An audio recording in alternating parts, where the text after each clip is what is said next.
अकोल्यात सत्ता स्थापनेच्या हालचालींना वेग आला असतानाच उद्धव सेनेचे आमदार नितीन देशमुख यांनी भाजप समोर स्पष्ट अट ठेवली आहे।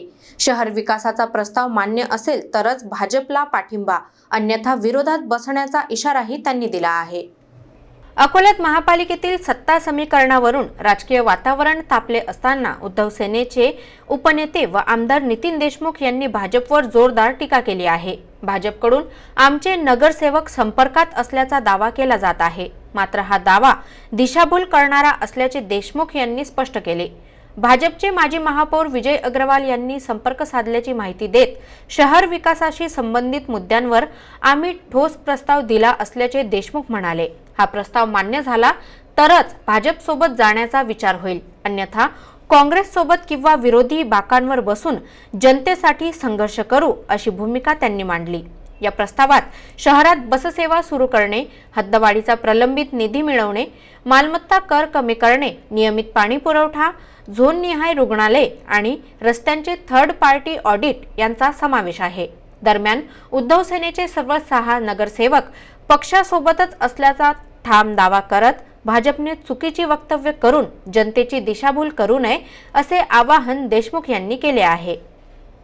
काल परवा भारतीय जनता पार्टीचे इथले नेते माजी महापौर विजयभाऊ अग्रवालनी आमच्या जिल्हा प्रमुखाशी चर्चा केली आणि आमच्या शिवसेनेच्या कोर कमिटीनं एक प्रस्ताव जिल्हा प्रमुखाच्या माध्यमातून त्यांच्यासमोर ठेवला। खास करून ह्या शहरात बससेवा सुरू झाली पाहिजे मुलीच्या सुरक्षेसाठी, हा एक पहिला महत्त्वाचा मुद्दा। दुसरा मुद्दा, ह्या शहरात जे मुलीचं शोषण होते कॅफेच्या माध्यमातून महानगरपालिकेने जे परमिशन दिले ते संपूर्ण 100% कॅफे ह्या ठिकाणचे बंद झाले पाहिजे। हद्दवाढीमध्ये जो 100 कोटीचा निधी खर्च झाला त्या भ्रष्टाचाराची चौकशी झाली पाहिजे। 150 कोटी रुपये हद्दवाढीतला जो अद्यापर्यंत निधी आला नाही तो हद्दवाढीचा निधी आम्हाला मिळाला पाहिजे। आणि ह्या शहरात जो जिगावचं पाण्याचा प्रस्ताव महानगरपालिकेनं पाठवला ते जिगावचं पाणी अत्यंत दूषित पाणी आहे, घाणेरडं पाणी आहे। या शहराला घाणेरडं पाणी मिळालं नाही पाहिजे।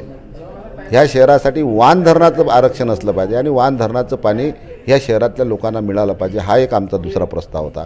आणि झोननिया, ह्या शहरातल्या झोननिया महानगरपालिकेच्या आरोग्याचे हॉस्पिटल असले पाहिजे। हे आमचे महत्त्वाचे मुद्दे आम्ही आमच्या जिल्हा प्रमुखाच्या माध्यमातून त्यांच्यासमोर ठेवले, परंतु अद्यापर्यंत त्यांचे कोणत्याही प्रकारचं त्या इशारा अद्यापर्यंत आम्हाला रिस्पॉन्स मिळाला नाही। जे कोणी, आम्ही तर संख्याबळ आमची कमी आहे, मग काँग्रेस असू द्या भाजप असू द्या, जो कोणी ह्या शहरातल्या मूलभूत प्रश्न आहे ते प्रश्न आमचे निकाली काढत असेल आम्ही त्यांच्यासोबत राहू। बरं, हे भाजपने किंवा काँग्रेसने हे जर मान्य केलं तर त्यांच्यासोबत निश्चितपणे त्यांनी मीडियासमोर यावं।